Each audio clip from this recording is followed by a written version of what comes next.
Donc salut les amis, je vous montre pour reboucher un trou dans un placo. Avant ici il y avait une télé, on a fait un trou pour faire passer les câbles on les a arrangés.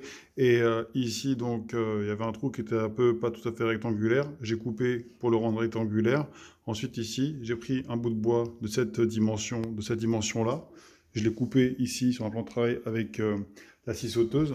Ensuite j'ai placé le bois comme ça en travers le long du trou. Ici, j'ai le montant, le montant du placo que je vais réutiliser pour fixer euh, ma plaque de plate de réparation ajustée à la dimension du trou. Là, j'ai vissé le morceau de bois qui est d'une épaisseur comme ça, voilà, pour pouvoir ensuite, après, fixer le bout de placo dessus. Ensuite, ça va faire un petit trou tout autour, mais au moins, ça va reboucher en partie. Après, tout autour, je vais plâtrer. Une fois qu'il sera plâtré, on va poncer et on mettra un petit enduit de lissage. L'idéal, c'est de mettre, du plâtre de 10 centimètres d'épaisseur, de 10 millimètres d'épaisseur. Si vous avez une plaque de 13 millimètres d'épaisseur, hein, comme ça réajuste tout. Voilà, donc moi je vais faire avec ce que j'ai, je vais mettre une plaque de 13 sur 13, on va voir. De toute façon, il y aura un tableau derrière et puis je vais essayer de faire ça au plus net. Normalement, ça devrait le faire. Donc voilà. Ok, donc voilà, on a coupé un placo. Finalement, j'en ai pris un de 13.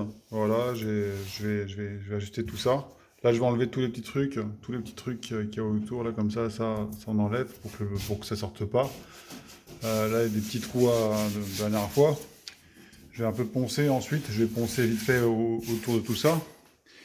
Là, pareil, j'ai rebouché ici avec une plaque de 13 et j'ai pas pris une plaque de 10 parce que ça faisait une différence trop énorme. Donc, du coup, voilà, je vais jouer avec les formes.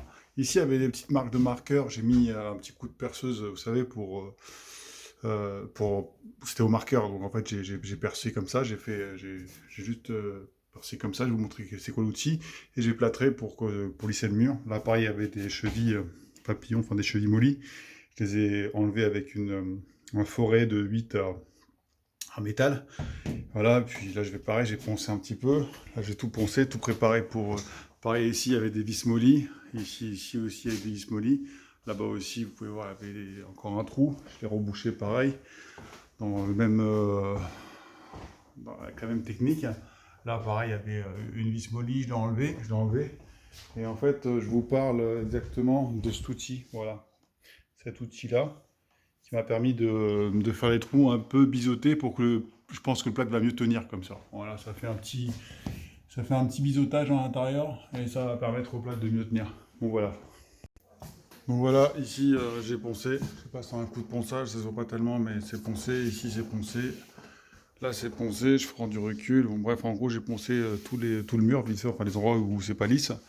Ici pareil, j'ai poncé, vous voyez, pour pas qu'il y ait de trucs qui sortent, des genres de peluches de papier du placo. Voilà, donc là j'ai poncé tout autour. Ici vous voyez j'ai biseauté. Et puis voilà. Là maintenant je vais mettre un petit coup d'aspirateur. Et après on passe, vous voyez là c'est poncé. Ici c'est poncé, voilà. C'est poncé, et puis là aussi c'est poncé, là-bas c'est poncé, là-bas c'est poncé. Voilà. Donc voilà, là on a tout rebouché. Donc j'ai mis un enduit de rebouchage et j'ai bien lissé à fleur. Demain je mettrai un enduit de finition. Donc là, il faut pas qu'il y ait trop de bosses. Moi j'ai fait à fleur direct. Demain je vais jouer avec les reliefs. Grâce à l'enduit de finition, là j'ai rebouché les trous. Voilà, donc c'est bien net au niveau de l'appareil ici de ce côté, j'ai rebouché les trous. Là, tiens, ici j'ai oublié ça, je vais un peu recouvrir. Ça aussi je vais recouvrir vite fait. Sinon voilà, j'ai tout rebouché les trous ici.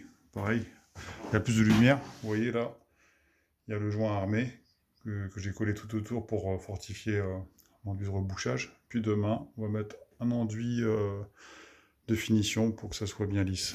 Voilà, ici pareil, on a rebouché. C'est juste pour reboucher. Après, là, les petits trous, vous voyez, là, les petits trous, vous voyez, ça sera l'enduit de finition qui va finir. Et après, on mettra la peinture et ça se verra pas. Donc pareil, tous les trous ici sont rebouchés. Ici aussi. Là, c'est rebouché. Ici aussi. Si vous vous rappelez comment elle était en biseau.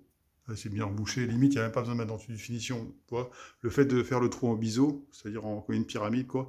Enfin, comme une taille crayon, en fait. On met plus, moins, moins pointu, mais plus large. Et voilà, en gros, ça accroche bien. Quand ça a une forme... la forme cylindrique, ça accroche moins bien. Je sais pas pourquoi. Moi, je préfère la forme en biseau. Ça tient mieux. Donc voilà, là, c'est celui-là exprès pour vous expliquer. J'ai mis ça. J'ai mis ça. Voilà. C'est un joint armé. On le scotche tout autour. Ça tient sur le mur. Après, on met le plâtre, l'enduit de rebouchage. On lisse à fleur. Et après, on attend que ça sèche. Et après, on remet dessus, dès que c'est sec, l'enduit de finition. Voilà, donc c'est ce que je vais faire après. Là, pareil, ici, c'est bouché, c'est bouché. Puis là-bas, pareil, c'est bouché. Voilà. Donc voilà ce que ça donne une fois que c'est rebouché, comme l'autre là-bas, à fleurs. Voilà. Voilà, ça va être tout lisse, tu vois, demain.